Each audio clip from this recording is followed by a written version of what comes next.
Isso parece justiça para vocês? E a parte da temporária nada mais foi do que uma administração dos recursos disponíveis.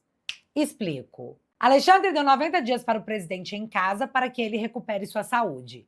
E aí eu pergunto, desde quando doença tem prazo? Tipo, fica doente, mas só até julho, hein? Não faz sentido médico nenhum, mas faz total sentido político. São 90 dias de administração. 90 dias é tempo suficiente para esfriar o assunto e diminuir a pressão na corte e reorganizar o cenário.